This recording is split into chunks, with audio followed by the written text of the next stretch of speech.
Bagaimana cara mencuri 10 ton emas dari kereta yang dijaga ketat? Kamu lihat, mereka meletakkan obat dulu ke dalam minuman. Kemudian menggunakan wanita cantik untuk memberinya minum. Setelah meminumnya ia akan langsung pingsan. Dengan cepat ahli mengeluarkan alatnya untuk mengukur. Setelah selesai mencatat ukurannya, akan menyesuaikannya, lalu membuat topeng yang sama persis. Kemudian dengan namanya menyewa kereta api. Lalu kereta api itu dilakukan perombakan. Setelah sudah berhasil meniru suara orang tersebut, yang lainnya juga sudah menyiapkan alatnya. Keesokannya mereka berangkat, dan mobil yang mengantarkan atasan lewat. Kemudian diperiksa, dengan mobil yang sama menjemput atasan. Setelah ia naik ke mobil, akan langsung menembaknya, dan jatuh pingsan. Kemudian salah satu dari mereka menggunakan topeng, dan mengambil dokumen pemerintah, lalu datang ke stasiun kereta api. Di dalam kereta api sudah ada 10 ton emas yang nilainya sangat besar. Tapi hal ini bukanlah hal yang gampang untuk dilakukan. Ia mengeluarkan alat pengendali, dan memasukkan kata sandi. Saat menunggu mereka memasukkan sandi, di sisi lain bisa melihat dengan jelas. Kemudian memasangkan bendera kecil di atasnya. Sambil bersiap-siap, kereta pengiriman emas bergerak. Montir menekan tombol nyala mati kereta. Kemudian menambah kecepatan. Kereta api seperti terbang ke depan. Kemudian, peretas langsung meretas sistem satelit konsol. Dalam 10 menit, di layar tidak ada muncul apa-apa. Menunggu kereta cepat memasuki terowongan, ia mulai menghidupkan alat pengendali. Bendera yang awalnya diletakkan mulai berguna. Mulai otomatis merekam semuanya. Montir menekan tombol kecepatan. Kereta yang satunya lagi sudah datang. Tentara di dalam tidak bisa melihat keluar. Tidak tahu bahwa dua kereta api berdekatan. Seorang pria bersiap menggunakan sabuk pengaman. Urens menggerakkan mobil pengait. Kemudian mengikatnya ke seberang.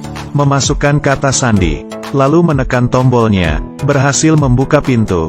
Dua penjaga langsung melawan. Tapi dengan mudah diatasi.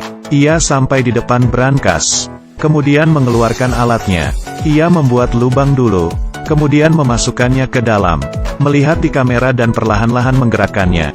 Terdengar satu suara. Dan pintu brankas terbuka. Di saat itu waktu tersisa 4 menit. Ia membuka pintu. Dan mendorongnya. Setelah dibuka, di dalam penuh dengan emas yang membuat semua orang bisa menjadi gila.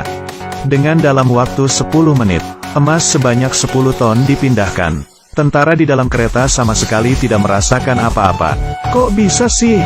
Dua kereta api. Urens mengeluarkan tangga, dan menggunakan kereta pengait dan menggerakkannya ke tempat yang tinggi. Kemudian menjatuhkan emas itu ke sana. Urens menerima dari sisi lainnya. Satu persatu dipindahkan. Mencurinya di depan para penjaga. Saat memasukkan ke dalam truk, mereka datang ke tempat persembunyian. Tiba-tiba muncul seorang berpakaian hitam. Maskov ingin melawan. Lil menembaknya lalu mati. Ternyata Lil ingin mengambil emas itu sendiri. Dari awal sudah merencanakannya. Yang lainnya melihat itu dengan cepat naik ke atas mobil dan kabur. Lil mengendari mobil dan menabrak mereka jatuh ke danau. Takut mereka tidak mati, ia langsung menembaknya lagi. Tapi Lil sama sekali tidak berpikir. Semuanya memiliki nyawa yang beruntung. Mereka berhasil keluar dari dalam mobil. Datang ke depan pemakaman. Mereka memutuskan untuk mengambil kembali emasnya. Melawan Lil. Saudara sepupu yang mendengar saudaranya ditembak mati, memutuskan untuk bergabung, untuk membalas dendam.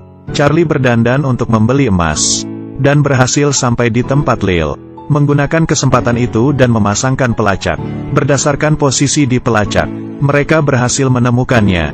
Ternyata ia menggunakan uang tersebut, dan membangun istana raksasanya sendiri, yang terdiri dari emas. Bila ingin mengambil emas kembali, mereka harus membuat Lil keluar dari istana.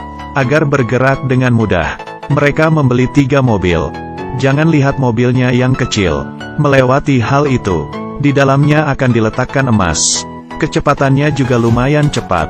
Semua persiapan telah selesai. Rencana pembalasan dendam dimulai. Pertama kali mencari peta bawah tanah kota tersebut. Menggunakan identitas pembeli dan Lil untuk menemukan posisinya. Kemudian, di pengiriman sudah dipasang bom. Dan mereka sudah melakukan persiapan. Di sini, Lil membiarkan emas masuk ke dalam mobil. Menunggu truk itu di sampingnya. Sang perempuan akan menggunakan alat pengendali untuk mengatur lampu lalu lintas. Tempat ini menjadi perangkap. Setelah truk itu masuk ke dalam perangkap, mobil akan menerima sinyal dan menekan tombolnya.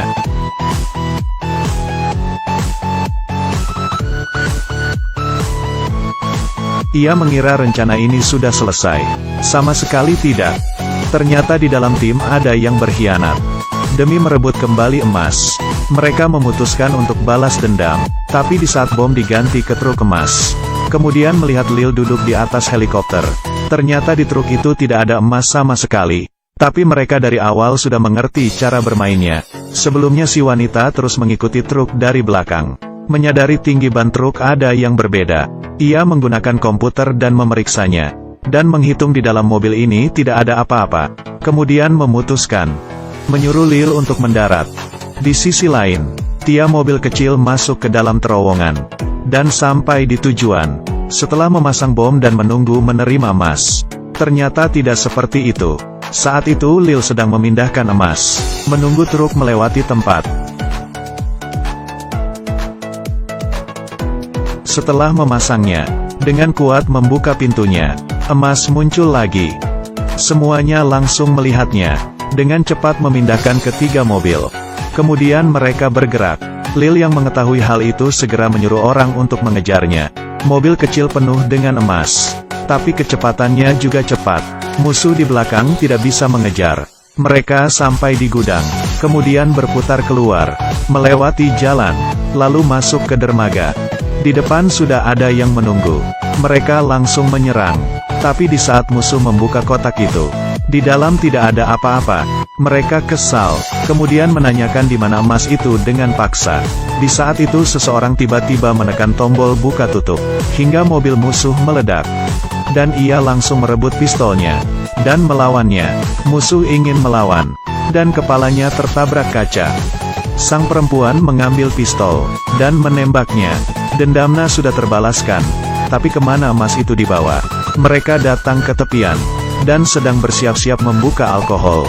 Dan cairan itu mengenai mobil, sehingga memperlihatkan aslinya mobil, yang sebenarnya berwarna emas. Ternyata mereka sudah mempersiapkan mobil yang sama persis. Mereka menukar mobil di dalam gudang. Mereka melelehkan emas. Kemudian membuatnya menjadi mobil emas. Dan sebenarnya mobil yang mereka bawa adalah mobil emas. Mereka diam-diam melakukannya.